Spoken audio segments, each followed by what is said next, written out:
Membuat monumen pahlawan adalah salah satu kiat untuk menghargai jasa para pahlawan dan sekaligus menjadi bukti sejarah di masa lampau.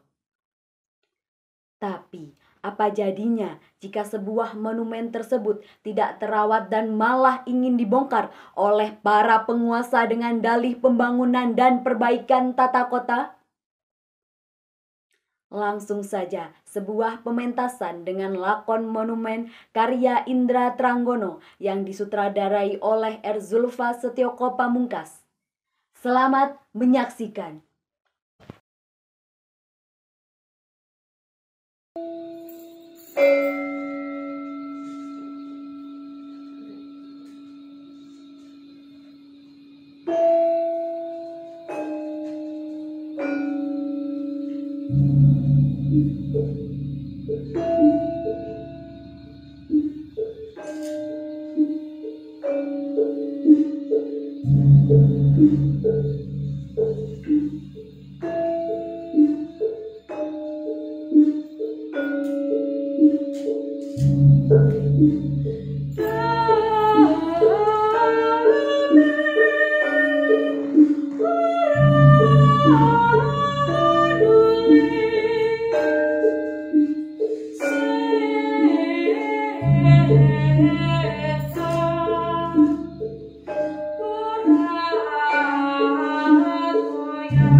Angin dari selatan, angin dari utara, angin dari barat dan angin dari timur, jadilah topan yang besar.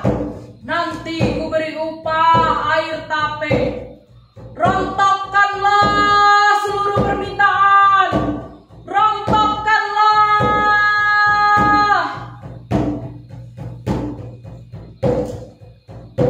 Air, api, bumi dan langit, kawallah permintaanku hingga sampai keharibaan Gusti.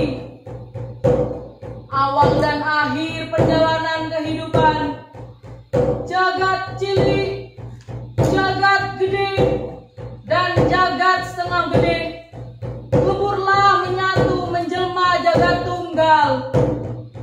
Bantulah aku, Yusuflah, memanjatkan doa keselamatan.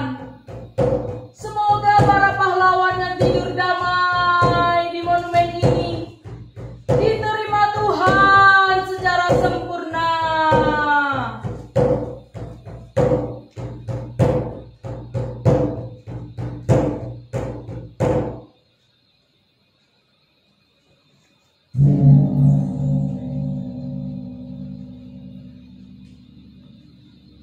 Kurang ajar, kita dianggap demit. Brengsek, malah sebelumnya ada yang minta nomor togel segala. Apa-apaan ini? Hidup mereka gelap, bukan Siti. Mereka putus asa. Mereka hanya bisa mengadu kepada kita. Karena yang hidup tak pernah mengurus hidup mereka. Karena yang hidup justru sibuk memompa ambisi untuk membangun tahta mereka masing-masing. Ya, mereka jadi raja-raja kecil yang hanya bisa memerintah, tapi tidak mengayomi. Tenanglah, tidak ada jeleknya membuat hati mereka gembira. Anggap saja ini sebagai intermezzo. Intermezzo ya intermezzo. Tapi kalau pahlawan sudah disuruh ngurusin togel, ini sudah kebangetan. Bagiku itu semua wajar. Bukankah mereka sedang belajar berkuasa, belajar memerintah, bahkan belajar demokrasi. Belajar demokrasi kok gak ada rampungnya. Jangan-jangan mereka sengaja bersembunyi di balik proses belajar agar ketika gagal mereka merasa sah untuk tidak bertanggung jawab. Dasar otak bocor halus, bisanya cuma curiga saja.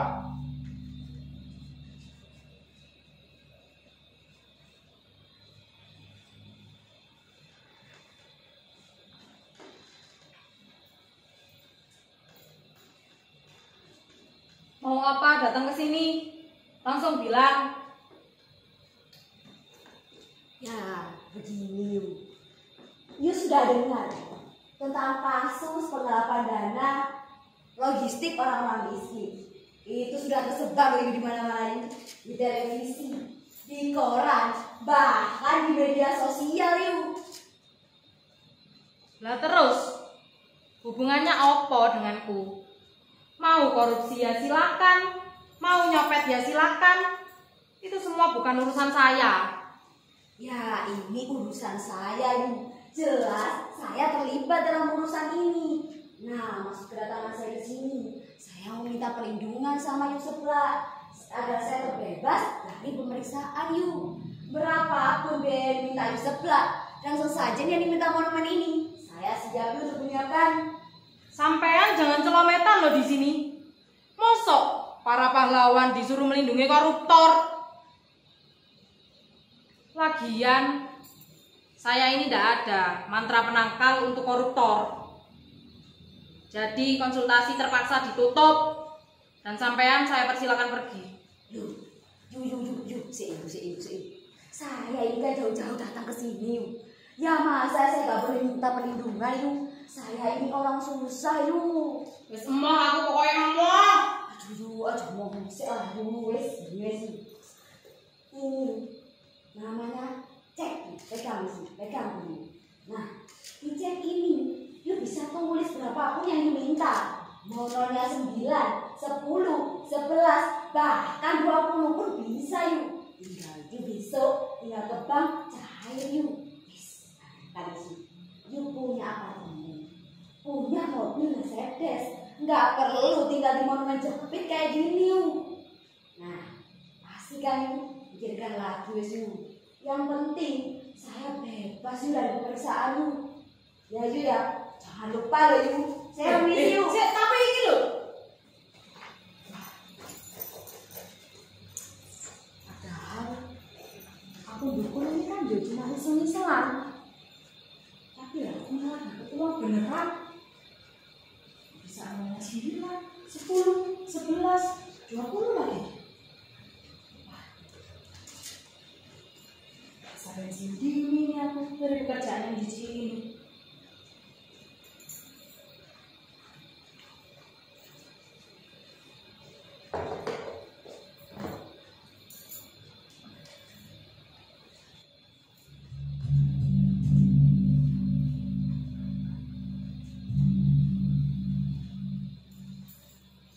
Dulu, ketika jasad kita terbujur di sini, rasanya tempat ini sangat sunyi. Tapi kini lihatlah, deretan gedung menghimpit kita, cahaya lampu berpendar-pendar. Negeri ini memang benar-benar megah. Tapi di sisi lain, lihatlah deretan gubuk-gubuk reot dan orang-orang saling tipu menipu memperdagangkan dirinya sendiri. Hanya makan dan mencari makan. Itu biasa Wibakso dalam negeri yang gemerlap. tetap terpelihara kemiskinan untuk dijadikan ilham bagi kemajuan. Nah, kalian lihat di sana. Berderet rumah-rumah mewah yang menyimpan jutaan keluarga bahagia. Ada kolam renang pribadi, lapangan golf pribadi, mobil mewah, bahkan pesawat terbang pribadi. Mereka bisa terbang kemanapun mereka suka untuk berweekend atau berselingkuh dengan pacar gelap mereka. Dan lihatlah di sana, di gedung-gedung pencakar langit itu, para pejabat sedang asik berpesta, saling melobi dan menggaruk apa saja untuk keuntungan sendiri. Iya juga ya, untung saja aku tidak hidup di zaman seperti sekarang ini. Dan lihatlah mereka juga terlihat bersama dan menumpahkan kata siluman. Aku jadi menyesal kenapa dulu aku ikut memerdekakan negeri ini. Aku pun tak lagi pede jadi pahlawan. Ternyata kita berdiri di sini tidak lebih dari sekedar di sawah. Buktinya mereka tak takut atau sungkan pada kita. Mereka tetap menggaruk apa saja untuk keuntungan sendiri. Jangan tergesa menyimpulkan dulu, rekan Durmo. Aku rasa mereka tetap hormat pada kita. Buktinya mereka membangun monumen yang megah ini. Megah. Apanya yang megah? Lawang kita cuma ditaruh di tempat jepit kayak gini. Pahlawan kok cuma diselempitkan.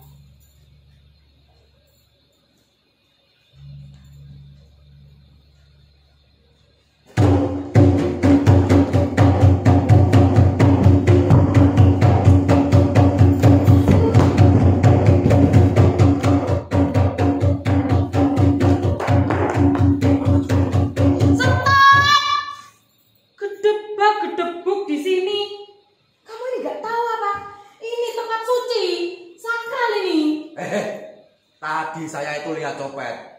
Kelihatannya dia lari ke arah sini. Atau jangan-jangan kamu yang sembunyikan copet itu? Ayo ngaku.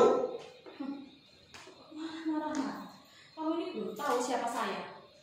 Saya ini penguasa di wilayah ini. Malah kamu yang harusnya kenal saya. Saya ini petugas. Kalau kamu nggak mau ngaku, saya bisa penjarakan kamu. Petugas kok berani ngancam. Hei Pak Petugas, saya ini sudah sering mendapatkan ancaman. Malah sebelumnya ada yang lebih parah daripada ini. Ya kalau nggak ngancam-ngancam, nggak keras, nggak tegas, namanya bukan petugas. Petugas itu ya buat nakut-nakutin orang, kayak kamu ini. Tapi saya nggak takut. Kamu tahu apa ini? Ini bisa membuatmu mengatakan di mana copet itu berada. Ayo cepat katakan, kalau tidak, ini melayang. Sabar dulu, nanti gantengnya. Hei. Kamu kira saya ini apa? Saya ini petugas baik-baik, bukan petugas yang suka begituan. Ayo cepat katakan.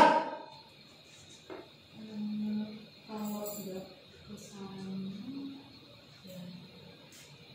Hei, yang benar saja kamu ini. Kesana, yuk. Awas kalau bom nanti.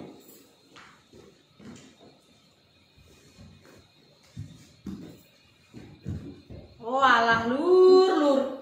Nasibmu benar-benar mujur ya. Mujur apa Yuyu? Kamu ini tidak lihat apa gimana tadi ini aku dikejar-kejar petugas seperti itu. Ini masih mending tadi aku tidak ketangkap. Kalau ketangkap bisa habis aku. Ya jelas mujur lah lur. Lihat itu hasil copetanmu. Wow, tak banyak sekali toh. Bahkan ada dolarnya segala loh. Banyak lagi. Wedan. Alah Yuyu. Aku lo tahu kamu habis kedatangan pasien yang koruptor itu kan. Ngaku kamu. Lagian hari-hari ini mana mungkin kamu nggak banyak pesanan. Kalau banyak pesanan kan artinya juga banyak uang. Gini loh lur yo. Kalau pesanan pasien itu ya tentu ada lur. Tapi lah mana? Uangnya ndak ada di tangan kok. Ya jelas nggak ada di tangan lah uangnya kamu selempitkan di kutangmu itu. Sok tahu kamu ini lur. Bukannya sok tahu, ya sebelah. Kalau mau tak kasih saran, mending jangan kamu ambil uang haram itu. Karena uang haram itu tidak akan jadi daging. Alah, baru sekarang loh ada pencopet memberi nasihat. Kayak barang yang kamu makan tiap hari itu bukan uang haram aja, Lur.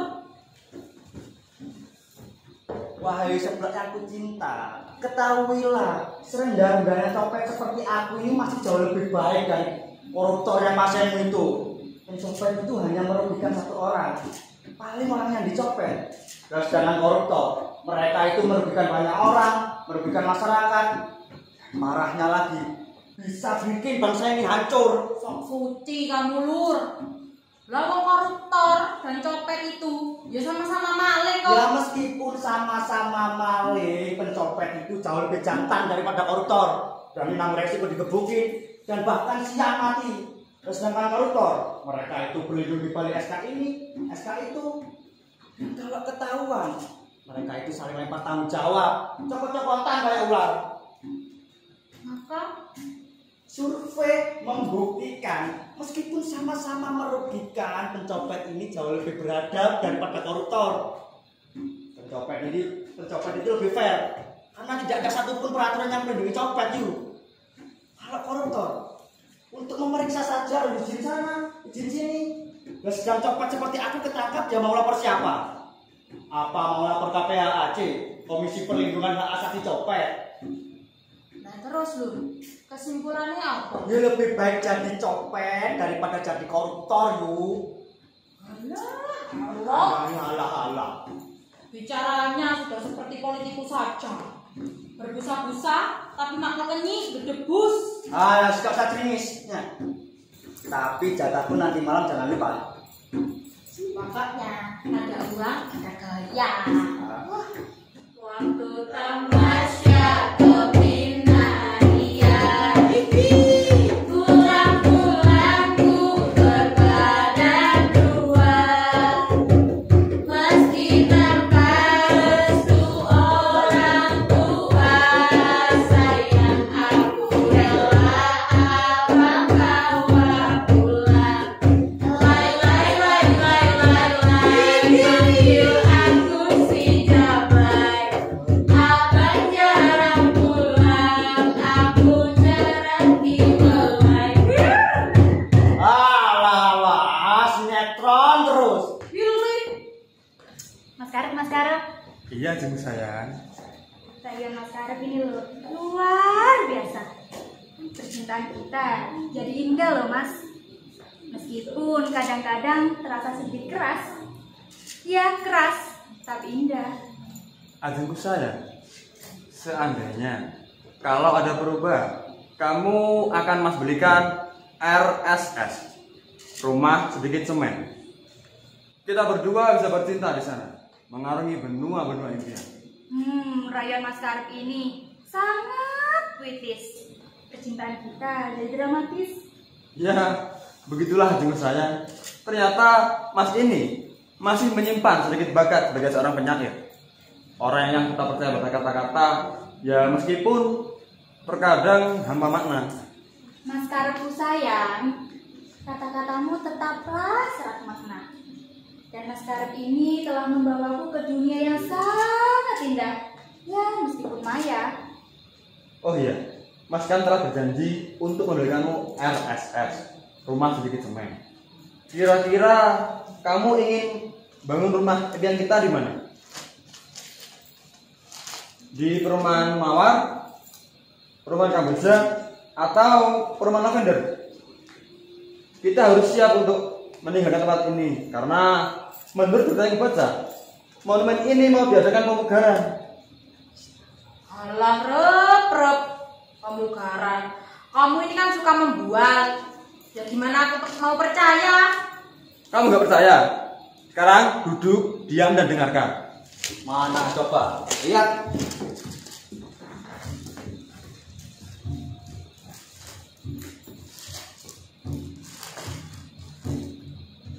Berita utama.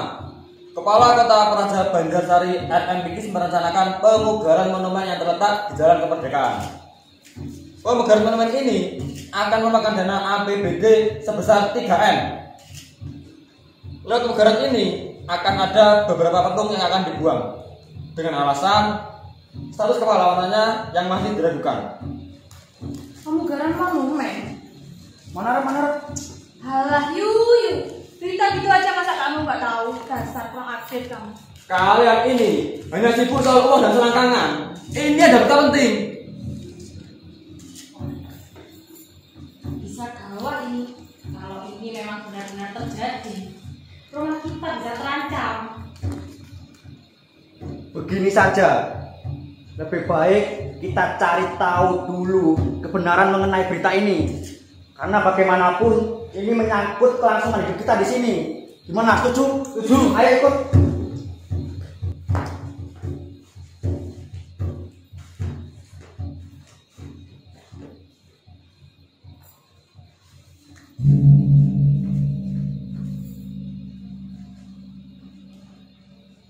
Hei Wibakso, bagaimana pendapatmu? Apanya yang bagaimana? Tentunya kebijakan mereka sudah yang terbaik, bukan? Pertimbangan apa yang mereka gunakan di Bakso hingga mengambil kebijakan itu? Bukankah kebijakan akan lebih baik jika semua pahlawan tetap utuh pada letaknya masing-masing? Sudah.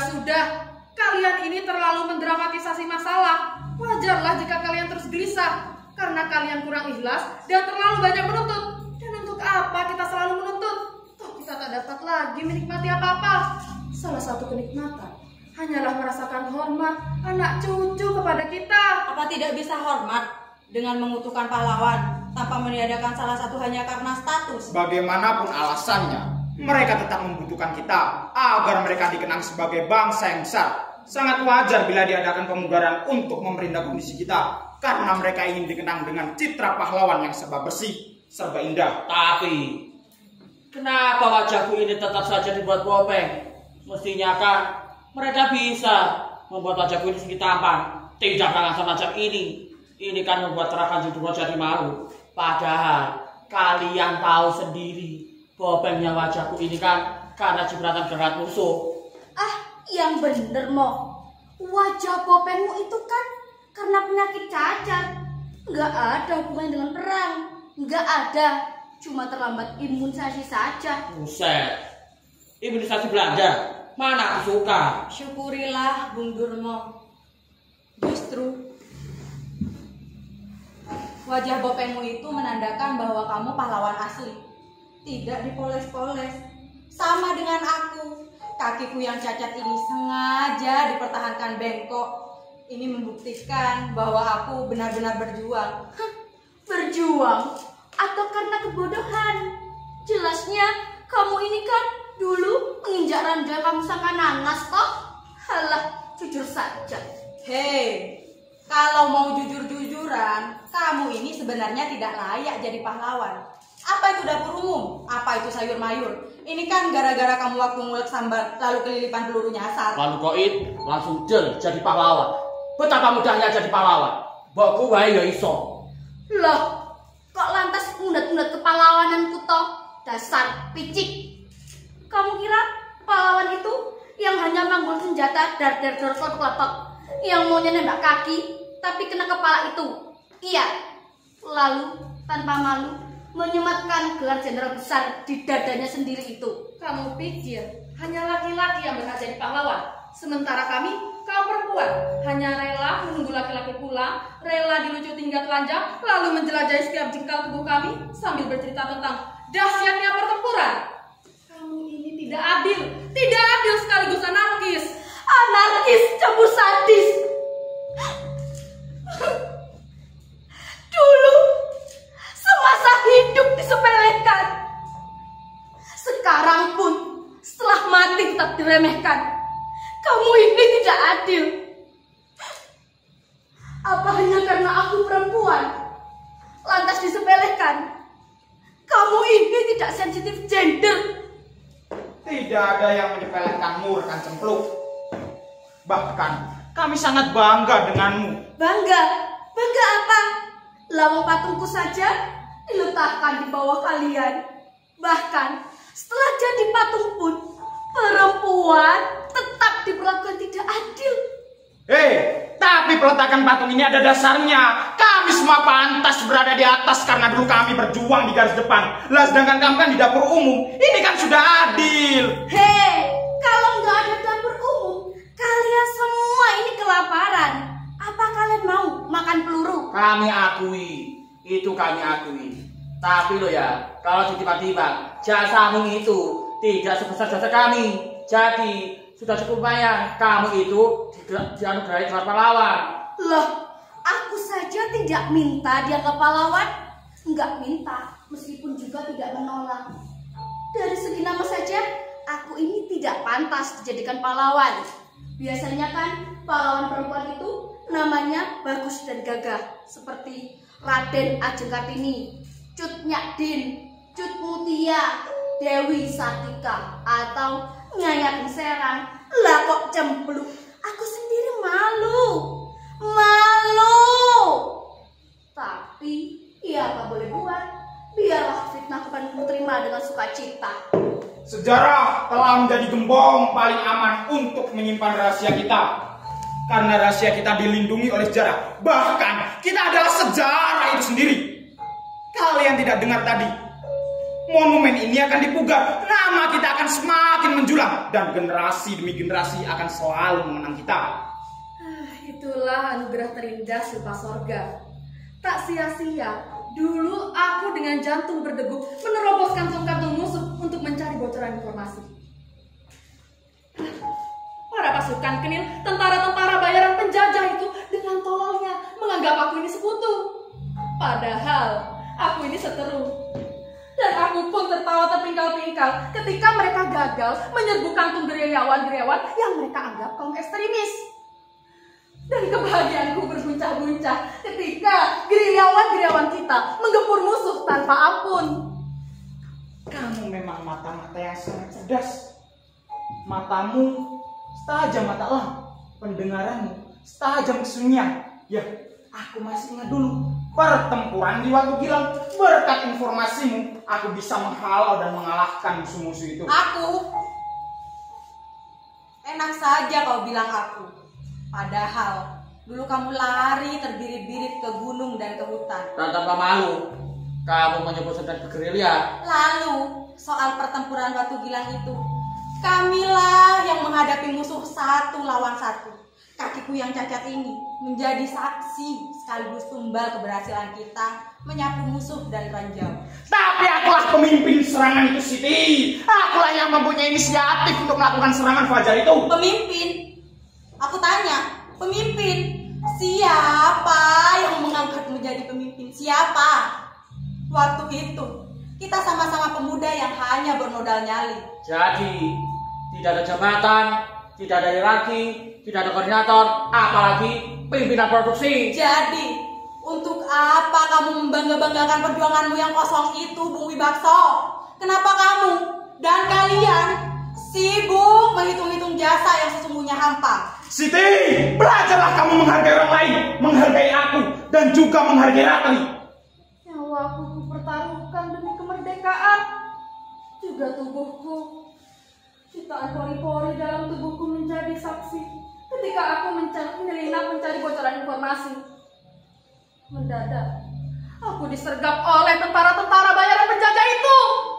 Mereka melumpat tubuhku, melumpat tanpa ampun di selana pos mereka yang buas.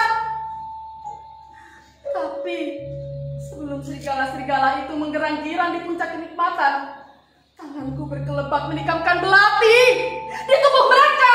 Aku mengamuk, kutikam jantung mereka, usus mereka, lambung mereka. Darah muncrat, kan serigala-serigala itu tumbang bersimbah darah. Semula aku merasa hina oleh cipratan roda mereka. Aku merasa hina dan jijik pada diriku sendiri. Aku pun nyaris bunuh diri. Tapi demi matahari esok bangsa ini, kuteruskan melawan serigala-serigala itu. Alah, penderitaan kok dipamer-pamerkan itu. Emangnya lo, saya menderita? Coba kamu main. Kalian ini hanya bisa cengengesan dan sombong. Hingga kalian lupa menganggap diri kalian adalah pahlawan di antara pahlawan-pahlawan. Kalian lupa bahwa perang tidak hanya pakai otot, tapi juga pakai otak dan strategi. Tapi strategi tanpa nyali, bagaikan kepala tanpa kaki. Akhirnya ya cuma jadi adu finish. Camkan itu bakso. Tapi otak dan otot tanpa dapur umum itu juga sia-sia. Camkan itu Budurmo. Kenapa kalian malah meributkan masing-masing keunggulan kalian? Kenapa kita tidak memaklumi saja bahwa kita saling membutuhkan?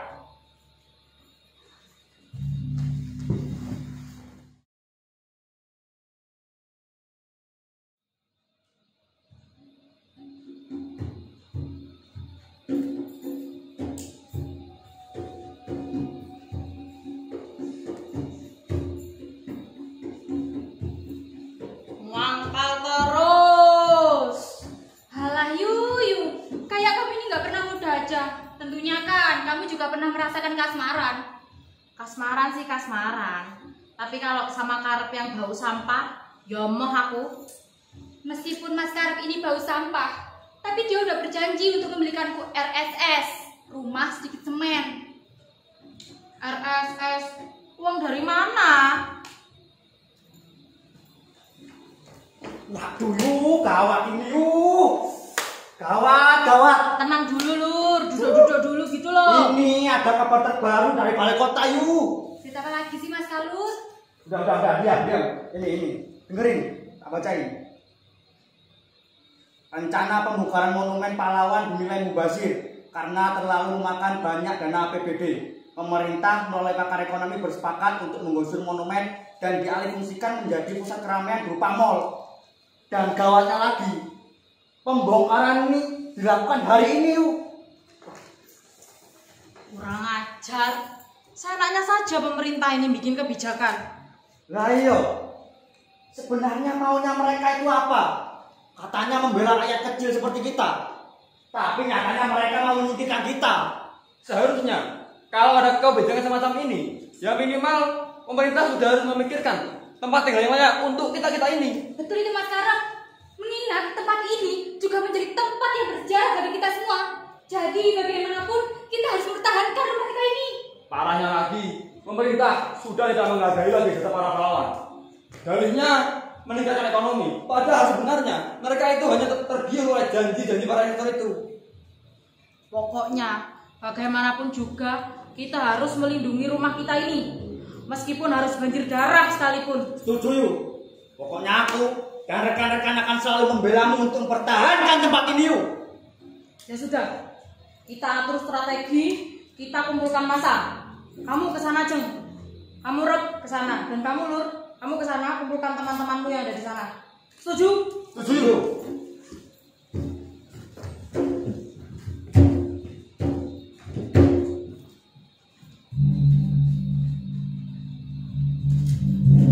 Pengkhianat, bongah, sombong, arogan, busuk. Penguasa demi penguasa hanya datang dengan berganti nama. Mereka datang dengan pengkhianatan itu.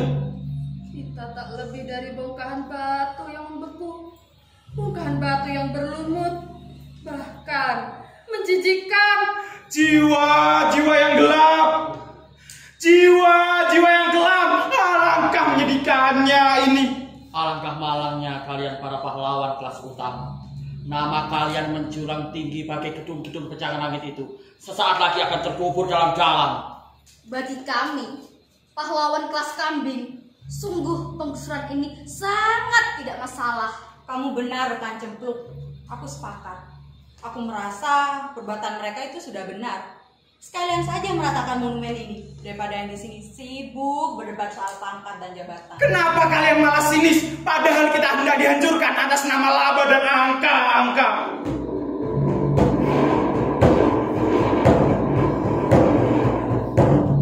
Hadapilah Bibakso, hadapilah.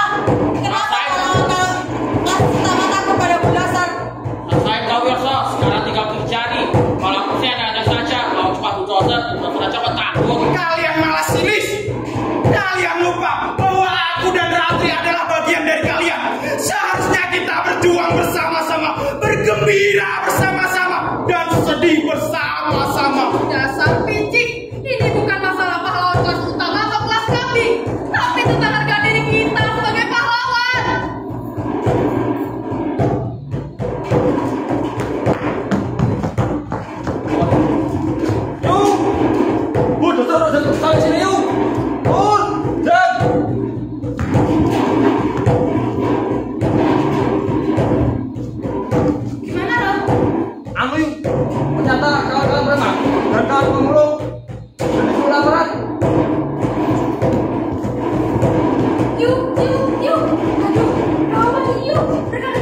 Hancur yuk. Mereka semua tidak berada di sini.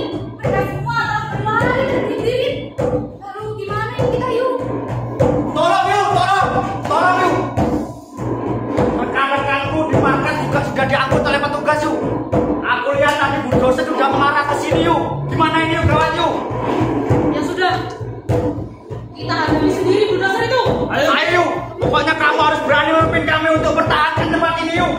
Ayo yuk. Beraninya kalian menggusur tempat ini. Beraninya kalian menghancurkan tempat ini. Menghancurkan dan menggusur. Hidup mereka berkata yuk.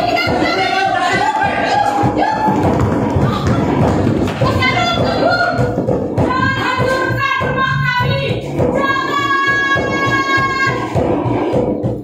Kenapa kalian malah lari? Ayo tunjukkan bahwa ini rumah kalian. Ayo tunjukkan bahwa kita punya jati diri yang agung.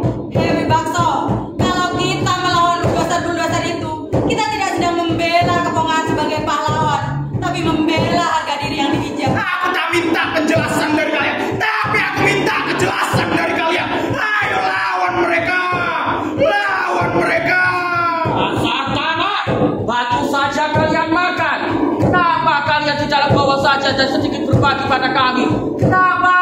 Dungo, kenapa nyali Bunda Lumer? Tak sepantasnya pahlawan mengemis seperti itu. Ayo lawan mereka. Lawan mereka. Kita telah dibunuh untuk kedua kalinya. Kita telah dibunuh untuk kedua kalinya. Kita telah dibunuh untuk kedua kalinya. Ternyata bagi kalian kami ini adalah onggokan kenangan buram. Onggokan kenangan buram yang harus dibakar agar kalian bisa tidur di atas kejelasan-kejelasan itu. Kalian sangka impian kalian berkemajuan, padahal impian kalian adalah kehancuran. Kenapa kalian tak mau menghentikan atas jatuhnya korban yang tak terkira nilainya? Kenapa? Bisakah kalian membangun tanpa menghancurkan? Bisa! Kenapa kalian hanya bisa menggentak dan merusak? Kenapa?